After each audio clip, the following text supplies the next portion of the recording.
ভোটের 5 দিন আগে বঙ্গে অঘোষিত রাষ্ট্রপতি শাসন জারির পরিকল্পনা কমিশনের। আসছে আরও কেন্দ্রীয় বাহিনী। শুক্রবার জেলা শাসক, পুলিশ সুপার, পর্যবেক্ষক ও মুখ্য নির্বাচনী আধিকারিকের সঙ্গে বৈঠকে ইঙ্গিত দিলেন জাতীয় নির্বাচন কমিশনার জ্ঞানেশ কুমার। ভোট গ্রহণের 5 দিন আগে থেকেই রাজ্যে অঘোষিত রাষ্ট্রপতি শাসন জারি করতে চাইছে কমিশন। সমস্ত থানাকে কিভাবে নিষ্ক্রিয় করা যায়, নয়া ষড়যন্ত্র শুরু কমিশনের। শুক্রবার জেলা শাসক, পুলিশ সুপার, পর্যবেক্ষক ও মুখ্য নির্বাচনী আধিকারিকের সঙ্গে বৈঠকে ইঙ্গিত দিলেন জাতীয় নির্বাচন কমিশনার জ্ঞানেশ কুমার। আবার মনোনয়নপত্রে নিজেদের সমাজ মাধ্যম অ্যাকাউন্টের বিস্তারিত বর্ণনা দিতে হবে প্রার্থীদের। হলফনামায় জানাতে হবে কার সমাজ মাধ্যমে কতগুলি স্বীকৃত অ্যাকাউন্ট রয়েছে, কি কি অ্যাকাউন্ট রয়েছে এবং কোন কোন প্ল্যাটফর্মে অ্যাকাউন্ট রয়েছে তা হলফনামায় জানানোর নির্দেশ জারি করল কমিশন। এদিকে শুক্রবার অতিরিক্ত তালিকা প্রকাশের কথা থাকলেও ঈদের কারণে তা করা যায়নি। সোমবার প্রথম দফার তালিকা প্রকাশ হবে। ওই সপ্তাহেই দ্বিতীয় তালিকা প্রকাশ হতে পারে। এখনও পর্যন্ত 27,23,000-এর নিষ্পত্তি হয়েছে। কমিশন সূত্রে জানা গিয়েছে, এই মাসের মধ্যেই আরও 2,000 কোম্পানি কেন্দ্রীয় বাহিনী আসছে। প্রধানমন্ত্রী নরেন্দ্র মোদীর জামানায় দেশ জুড়ে অঘোষিত রাষ্ট্রপতির শাসন চলছে বলে বরাবরই অভিযোগ করেছে বিরোধীরা। সোচ্চার হয়েছেন বাংলার মুখ্যমন্ত্রী মমতা বন্দ্যোপাধ্যায়। এবার বিধানসভার ভোটকে কেন্দ্র করে তেমনই দেখতে হতে পারে বঙ্গবাসীকে।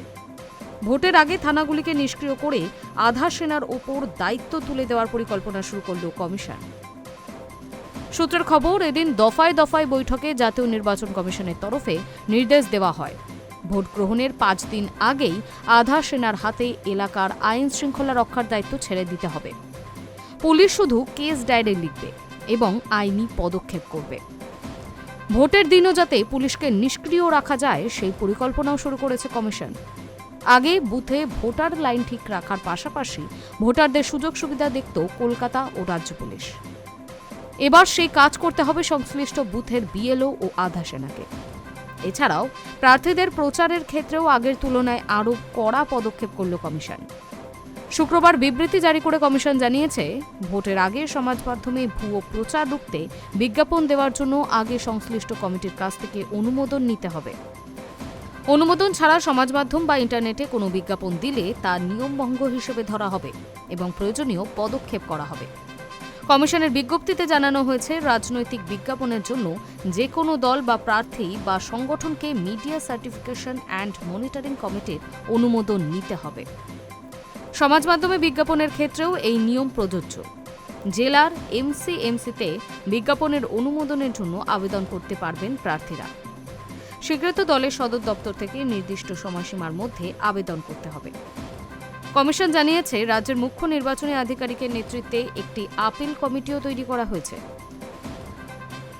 বিজ্ঞাপন সংক্রান্ত এমসিএমসির সিদ্ধান্তে কারো আপত্তি থাকলে ওই কমিটিতে পাল্টা আবেদন করা যাবে। তবে অনুমোদন ছাড়া কোনো ইন্টারনেট মাধ্যম বা ওয়েবসাইটে রাজনৈতিক বিজ্ঞাপন দেওয়া যাবে না। কমিশন জানিয়েছে, ভোটের মুখে সংবাদ মাধ্যমে টাকা দিয়ে কোনো খবর প্রকাশ করা হচ্ছে কিনা এমসিএমসি তার উপর কড়া নজর রাখবে। এই বিষয় নিয়ে শুক্রবার পুলিশ, নোডাল অফিসার ও অন্যান্য আধিকারিকদের সঙ্গে কমিশন একটি বৈঠক করেছে। তাতে ভুয়ো প্রচার সম্বন্ধে আলোচনা হয়েছে। বিভিন্ন সমাজ মাধ্যম কর্তৃপক্ষও সেই বৈঠকে ছিলেন। কমিশন সূত্রে খবর, ভোটের আগে সমাজ মাধ্যমকে ব্যবহার করে ভুয়ো খবর প্রচার করেন অনেকেই। তাতে সাধারণ মানুষ বিভ্রান্ত হন, আর তা আটকাতেই এই সিদ্ধান্ত। Hi news network.